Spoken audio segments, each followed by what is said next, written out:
Alright, so I just finished building my trailer, or rebuilding the trailer about last night. Kind of give y'all a walkthrough on some of the stuff I've done to it, and give you some of the reasons why some of the stuff I did is the way I did it. Mainly just because I do a lot of junk hauling, and junk hauling is a little different than most everything else. So, but kind of not. I use a trailer a lot, probably at least 3 or 4 times a month. So it's not like extreme like your average landscaper, but it's more than your average hobbyist does. So I'll show you some of the stuff I did. Alright, first things first, when I did my hitch, we pulled off that pintle and we installed this adjustable, don't remember what you call it, but this adjustable channel right here. And this way I can go between a pintle hitch and a ball, but I also have plenty of adjustment on where my hitch goes for different sizes of truck. Like my dually will probably have to have it up here, but if I loan out to my dad with his 3/4 ton, I mean, he's going to be at the very bottom with a raised hitch or an inline hitch. So the adjustable hitches are nice. I went ahead and got one that was 1/2-inch channel and a 2 5/8 ball. I put the cheaper one on this Jeep trailer. I'll show y'all it. So this is the cheaper one, and you can see it's significantly thinner. This pintle is a 15K, because just in case, but you see how thin that is in comparison to the one on the big trailer. And it was a lot more expensive, but you don't want to lose that much trailer. So another thing I did is I bought these little safety chain weld-on pieces that where you can take and remove your safety chains and put them back on. The reason I did that is, well, safety chains need adjustment all the time, so I can either adjust the length of the safety chain with that, or just in general, if they get worn out or scraped or drug, I can change them out in 5 minutes as opposed to the whole ordeal.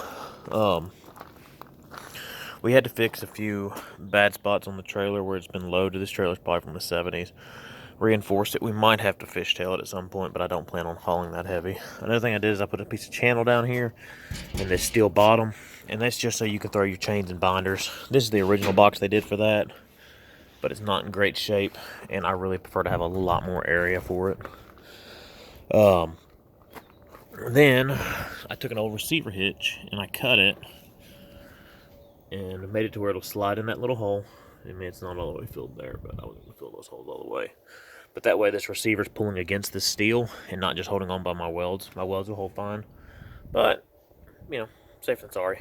And I put this receiver hitch, and I left, unlike most people, I left these safety chain pieces because I like to put a chain onto my winch in case, especially these receiver mounts, I don't trust them that much.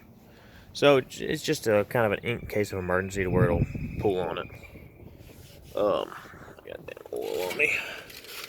And then I took the old pintle hitch that was on the trailer, this big sucker here, and I've got to find some more washers for it. But I went ahead and mounted it up here on the nose. The reason for that is because I need to pull perfectly straight. I'm obviously going to have to snatch back to it, but also so I can run a snatch block to the back, and if I need a little bit more power.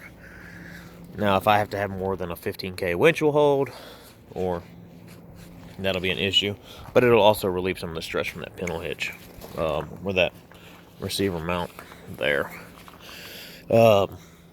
We painted it with, I think, Tractor Supply paint. I think we used Rust-Oleum first, then I went back and bought a gallon of Tractor Supply paint because I'm cheap. D-rings, I added lots of D-rings. So this is a 20-foot bed, and I have 1, 2, 3, 4, 5, 6-ish tie-down points. So one about every 4 feet, and that's just because if I have a truck way up here, I need to be able to pull all the way to the front. But if I have like my little crane back there, I don't want to have a 20-foot freaking crane. But I added these little small, they're 1/2 inches. I think on one of the videos you saw me pick up the trailer with one of these. I took the crane and I actually picked up about half the trailer with them to test. These are eyelets for chain boomers, and that's just so you don't have to go up under your frame rail or anything to actually boom down. If you need a chain, you just slide your chain in here and you snatch on. The only problem with these is obviously it has to be something kind of short. It's designed for the crane or like a mini X or something that's not terribly long. It doesn't require a lot of length.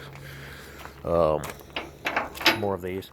I went ahead and redid all of my wheel bearings. Some of them didn't need to be redone, but it's good on a new trailer just to go ahead and take everything out, check it, inspect it, look at your brakes, and, you know, in general, redo that. I need tires still, so don't hate. More DOT tape, which it's kind of sticking. This DOT tape doesn't do great on these bent rails. One day I might try to fix them. That's another thing. Now, these giant D-rings here, they're not giant, but I think they're 5/8. I put these here on the dovetail where it pulls at the end. These are bigger because if I want to put a snatch block on here, that way I can pull, put a snatch block on there and pull the vehicle left or right. Because sometimes when you're yanking up a vehicle, it'll have a locked brake or something, and you can't get it to pull straight.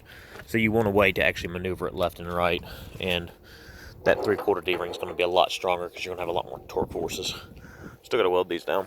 And those are all the features I've added to it. The other things I've done is I got a rough cut oak deck. The guy couldn't really cut straight, but it cost me about $700 for the wood. It's the reason I use oak is instead of pine, it's a little bit stouter in case I want to put a dozer or something with tracks on it. Those things will eat a damn pine board like you wouldn't believe. And I went ahead and soaked it all in used motor oil just to kind of get it seeking through.